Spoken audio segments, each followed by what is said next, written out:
사진을 잘 찍는 금손 대학생 그녀가 월마다 3억이 넘는 돈을 버는 부자 엄마가 되었습니다. 단순하게 시작한 이 부업을 통해서 말이죠. 도대체 어떤 과정이 그녀를 자수성가 부자로 만들었을까요? 기숙사방에서 시작한 일을 통해 5년 만에 억대 연봉을 만들고 15년이 된 시점에는 연간 30억 이상을 버는 사업가가 된 그녀, 케이틀린 제임스의 비즈니스를 뜯어보겠습니다.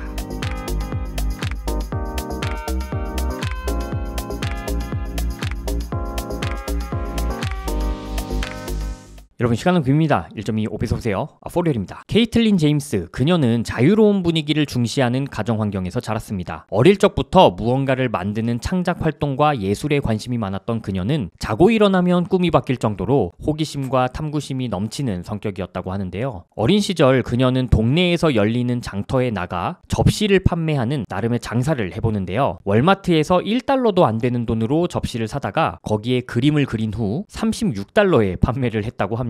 창작과 눈탱이, 아니 장사에 일찍이 재능을 보였던 것 같죠. 이렇게 접시를 열심히 팔던 기간에 하루는 물감을 쏟아 집 전체를 엉망으로 만든 사건이 있었다고 합니다. 그녀의 부모님은 그녀를 오히려 응원해 주었다고 하는데요. 이처럼 그녀의 부모님은 그녀가 무엇을 도전하든 그 활동을 더욱 발전시킬 수 있도록 항상 지지해주는 가정 분위기를 만들어 주었다고 합니다. 덕분에 인터뷰에서 그녀는 살아오는 동안 직업에 대한 편견 없이 다양한 탐구를 해볼 수 있었던 것이 사업가의 길을 가는데 큰 도움이 되었다고 이야기를 하죠. 2008년 대학생이 된 케이틀린은 우연히 자신의 재능을 하나 발견하게 됩니다. 바로 자신이 사진을 잘 찍는 사람이었다는 것이었어요. 주변에 그런 친구들 있지 않습니까? 사진을 전문적으로 배운 건 아니지만 사진을 되게 잘 찍어주는 친구들이요. 이 케이틀린도 그런 사람이었던 것 같아요. 친구들과 어디에 놀러 가면 함께 간 친구들이 항상 사진은 케이틀린에게 부탁할 정도였다고 하니 꽤나 금손이었나 봅니다. 이런 주변 분위기 속에서 역시나 꿈에 대해 팔랑귀였던 이 케이틀린은 사진에 대한 관심과 열정이 커졌습니다. 내가 사진으로 먹고 살아야 하는 건가 생각한 것이죠. 그렇게 2008년 그녀는 자신이 묵고 있던 기숙사 방에서 부업으로 사진 촬영 서비스를 시작합니다. 그리고 본인의 커리어 목표를 프로 사진 작가로 설정했다고 해요. 이렇게 사진에 빠지게 된 그녀는 본격적으로 도서관에서 사진과 관련된 책들을 찾아보면서 사진 공부에 매진했습니다. 덕분에 전공 공부는 뒷전이 되어버렸죠. 그녀는 대학 생활을 하면서도 주당 40시간 이상 사진 촬영 일을 하게 되었다고 하는데요. 스스로 전문 사진 작가와 경쟁하기에 실력적으로 크게 부족하다고 느꼈기 때문에 가격을 확실하게 낮춰 고객을 확보하면서도 경험을 쌓는 것에 초점을 맞췄다고 합니다. 케이틀린은 보통 6시간 사진 촬영을 하고 그 촬영분에 대해 편집까지 해주는데 750달러를 받았다고 해요. 당시에 다른 전문 사진 작가들은 6시간이면 촬영에만 1000달러 이상을 받는 경우가 많았고 편집에 대해서는 또 추가 요금을 부과했기 때문에 그녀가 제시한 가격은 큰 메리트가 있는 제안이었다고 합니다. 그 덕분에 작게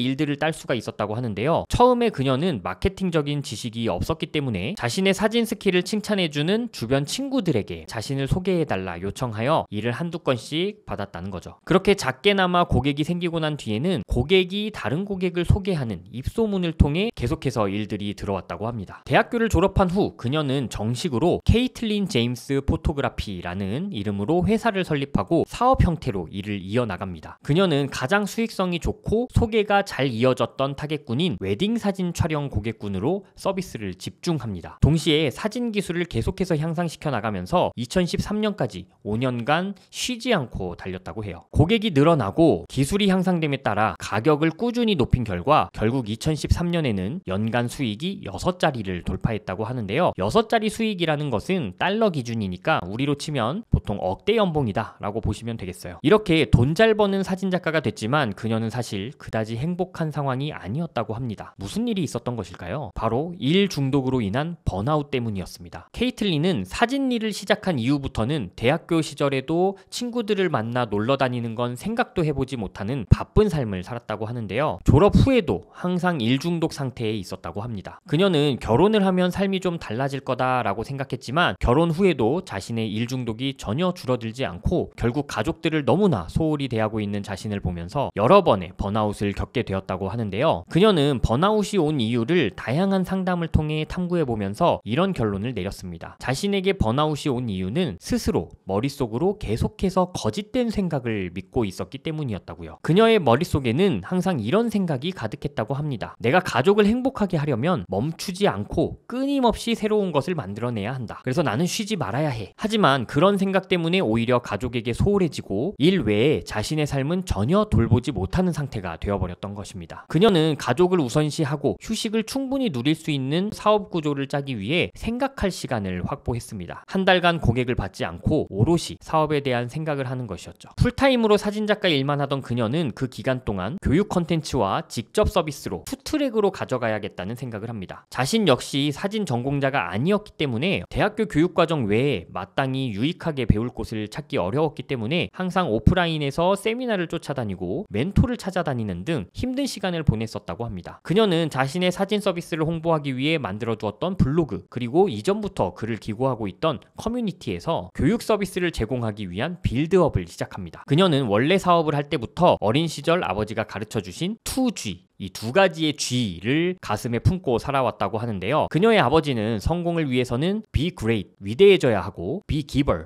먼저 베푸는 사람이 되어야 한다라고 이야기했다고 합니다. 그래서 그녀는 원래 사진 서비스만 제공을 할 때도 사진에 관심 있는 사람들이 모여있는 커뮤니티 사이트와 자신의 블로그에서 본인 나름대로의 영업 비밀도 서스름 없이 공유를 해왔다고 해요. 이런 기버 정신의 보답이었을까요? 그녀는 강의를 촬영하지 않은 상태로 강의의 커리큘럼만 가지고 먼저 등록을 받은 교육과정 모집 런칭 과정에서 단 이틀 만에 16만 달러, 우리 돈으로 2억 원 이상의 매출을 올렸다고 합니다. 이 중에 7만 달러, 그러니까 한 9천만 원 정도는 자신이 활동하던 커뮤니티 사이트를 통해서 들어온 매출이었다고 해요. 그녀는 이렇게 온라인 교육 과정을 만들면서 점차 직접 서비스하는 비중을 줄여나가기 시작합니다. 자신이 소위 몸빵으로 일해야 하는 부분을 줄이고 한번 만들어둔 상품이 계속 돈을 벌어올 수 있도록 사업을 개편한 것이죠. 케이틀린은 자신의 잠재 고객들에게 어떤 교육들이 필요한지 명확하게 알고 있었습니다. 본인부터가 비전공자로서 사진 사업을 시작한 입장에서 궁금했지만 어렵게 알아낸 지식과 정보들이 많았기 때문입니다. 그녀는 커뮤니티 사이트에 올라오는 질문들 그리고 자신이 과거에 알아내려고 애를 먹었던 정보와 방법론 등을 모두 정리해 둔 뒤 그것들을 교육과정으로 선보이기 시작합니다. 앞서 이야기한 대로 강의를 모두 다 찍고 판매하는 것이 아니라 먼저 수강 신청을 받는 형태로 수요 테스트를 한 후 판매가 이루어질 강의만 제작하는 방식으로 효율적으로 교육과정을 늘려나갑니다. 자, 그럼 이쯤에서 그녀의 서비스 사이트 그리고 그녀의 SNS 한번 둘러보도록 하겠습니다. 이 사이트가 케이틀린 제임스 포토그래피 사이트입니다. 여기 보면은 온라인 교육으로 요즘에는 거의 위주의 지금 사업을 하고 있는 걸로 보입니다. 제가 최근 인터뷰를 찾아보니까 이제 직접 서비스를 하는 비중은 1년에 한 4회 정도? 정말 특별한 어떤 서비스가 아닌 이상은 본인이 직접 사진 촬영 서비스를 하고 있지는 않은 것 같아요. 이제 대부분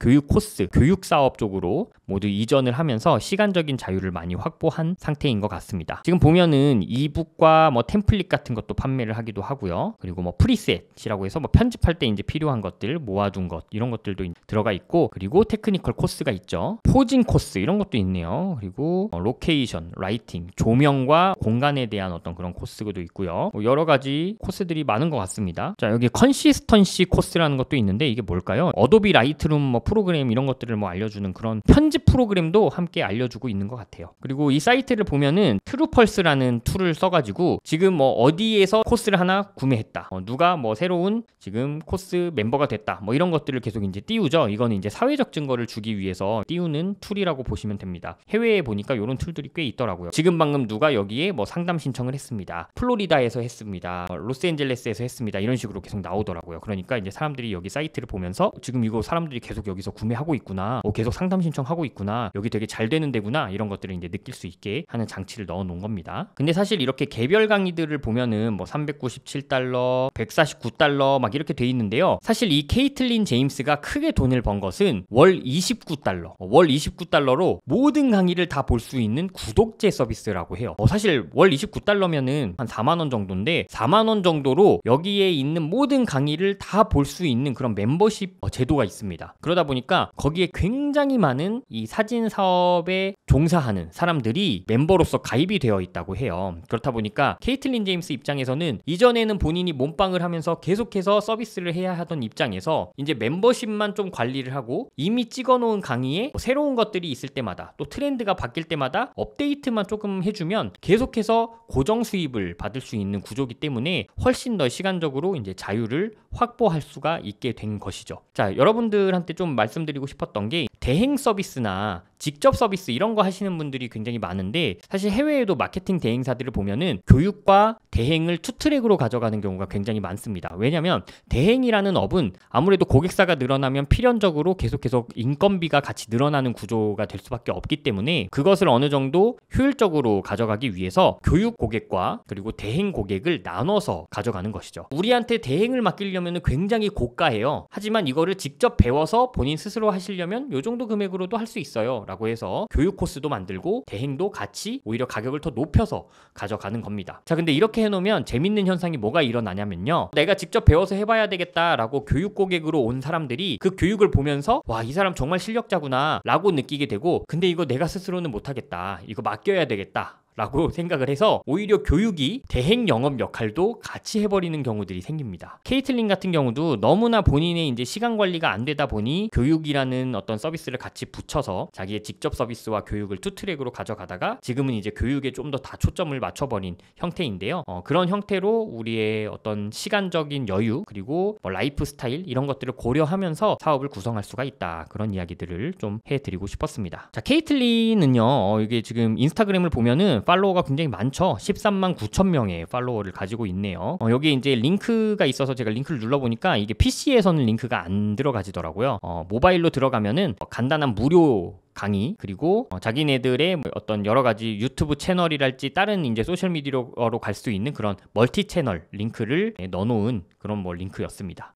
이렇게 릴스를 지금 주로 활용해가지고 본인을 브랜딩을 하고 있는데요. 해외에 이런 여성형 인플루언서 사업가분들이 많이 하는 뭐 퍼스널 브랜딩이랄까요? 그런 게 가족 이야기들을 굉장히 많이 하는 경우가 많아요. 뭔가 육아에 대한 이야기들, 자신이 뭐 아이들과 놀다가 이런 일이 있었다라는 것들, 뭐 이런 이야기들 을 그냥 자연스럽게 서스럼 없이 하면서 본인의 스토리를 굉장히 깊은 사생활까지 많이 공유하는 경우가 많습니다. 아무래도 제가 생각할 때는 이 커뮤니티 자체에 대부분이 여성분들이세요. 그리고 주부분들입니다. 그러니까 그들과 공감대를 형성할 수 있는 이야기들을 그냥 자신의 소셜미디어에서 서스름 없이 함으로써 오로지 돈과 관련된 이야기, 우리가 전달하는 지식과 그 상품에 대한 이야기만 하는 것이 아니라 나라는 사람을 좋아해줘 라는 입장에서 자신의 이야기를 많이 풀어놓고 있다, 이렇게 보실 수가 있을 것 같습니다. 사진 촬영과는 관련이 없지만 물놀이를 하면서 아이들과 이런 것들을 같이 청소했다, 아이들한테 재밌게 놀려면 일도 열심히 해야 된다, 이런 걸 가르쳐주는 좋은 계기가 됐다, 뭐 이런 이야기들을 하면서 일상을 공유하는 거죠. 그리고 사람들도 아이들한테 그런 거 가르쳐주면 참 좋죠, 저희 아이들한테도 가르쳐줘야 되겠어요, 뭐 이런 이제 댓글들이 막 달려있는 것들을 볼 수가 있어요. 그러니까 오로지 사진 얘기만 하고 정보 얘기, 내 강의 사세요, 우리한테 서비스 맡기세요, 이런 이야기만 하는 게 아니라 지극히 일상적인 이야기들을 많이 넣어서 대신에 본인의 타겟군들이 반응을 할 만한 이야기, 그런 것들을 넣고 있는 걸 보실 수가 있습니다. 자, 그리고 케이틀린 제임스는 이렇게 유튜브도 하고 있었어요. 보니까 구독자가 9.97만 명, 이제 곧 실버 버튼을 받으시겠네요. 동영상으로 가보면 여러 가지 이제 사진과 관련된 자신의 정보성 팁 영상들이 주로 위주로 가져 있고, 뭐 종종 사업가분들에 대한 인터뷰 이런 것들도 올려놓더라고요. 자신한테 교육을 받은 수강생의 성공 사례나 이런 것들도 인터뷰로 나와 있고, 자기처럼 이렇게 뭔가 디지털 노마드 형태, 온라인으로 사업을 하면서 돈을 버는 형태, 이런 형태로 사업을 하는 분들의 어떤 사례 같은 것들도 팟캐스트를 운영함으로써 자신들의 수강생들에게도 어떤 동기부여를 주기 위해서 많이 노력하는 모습을 보였습니다. 왜냐하면 포토그래퍼로서 성공을 하기 위해서 마케팅도 배워야 되고 또 비즈니스적인 마인드도 장착을 해야 되기 때문에 자연스럽게 케이틀린 자체도 뭔가 비즈니스 코치나 마케팅 코치 그리고 소셜미디어를 운영하는 방법을 알려주는 코치처럼 여러 가지 폭넓게 이 강의 주제를 다루고 있더라고요. 그래서 그런 컨텐츠들도 만들고 있는 게 아닌가 생각이 되었습니다. 여기 보면은 이전에 이제 저희 채널에서 다뤘던 그라함 코크레인도 여기 지금 나와서 인터뷰를 한 게 있죠. 그리고 이제 페이스북 페이지인데요. 여기 좋아요가 10만, 팔로워가 11만 명이나 있습니다. 페이스북 페이지에 엄청나게 많은 그 수강생들이 사실 여기에서 되게 많이 활동을 하고 있고, 유료 멤버십 분들은 페이스북 그룹에서 이제 활동을 하는데 그 그룹에도 인원이 굉장히 굉장히 많은 걸 보면서 이 월 29달러짜리 이 구독제에 굉장히 많은 고객들이 있구나 라고 생각을 했습니다. 그러다 보니까 본인은 하루에 4시간 이내로 일을 한다고 하는데 월에 뭐 3억 정도의 금액을 번다고 하니 그것이 계속해서 반복 매출로 나오고 있는 게 아닐까 생각이 되더라고요. 케이틀린 제임스, 그녀는 이처럼 사업에서 시간적 여유를 충분하게 만든 후부터는 아까 말씀드렸다시피 대부분 하루에 4시간 이상 일을 하지 않는다고 하는데요. 그렇게 시간적 여유를 만든 후 가족과 보다 많은 시간을 보내며 더할 나위 없는 라이프 스타일을 누리고 있다고 합니다. 일전에 저희 채널에서 소개했던 그라함 코크레인도 사실 비슷한 삶의 지향점이 있었는데요. 뭔가 내 사업을 너무 크게 키우는 것보다는 내가 가족과 많은 시간을 보낼 수 있는 형태로 내 사업 구조를 짜고 싶어. 이런 게 이제 그들의 삶의 형태였거든요. 사실 이 스몰 비즈니스 시리즈를 다루다 보면은 굉장히 다양한 사람들의 라이프 스타일들을 우리가 경험을 해볼 수가 있는 것 같습니다. 어떤 분들은 굉장히 큰 야망으로 내 사업에 계속해서 기업 밸류를 높여가는 데 초점을 맞춰서 일을 하는 분들이 있는가 하면 어느 정도의 마지노선을 놓고 내가 훨씬 더 자유롭게 사는 형태로 어떤 삶의 방향을 구성해서 사업을 하시는 분들도 계시죠. 여러분들도 사업을 하시면서 내가 원하는 나의 라이프 스타일은 무엇일까를 한번 생각해 보시면서 또 사업 구조를 짜보시는 것도 재미있을 것 같아요. 그럼 오늘도 긴 영상 봐주셔서 진심으로 감사드립니다.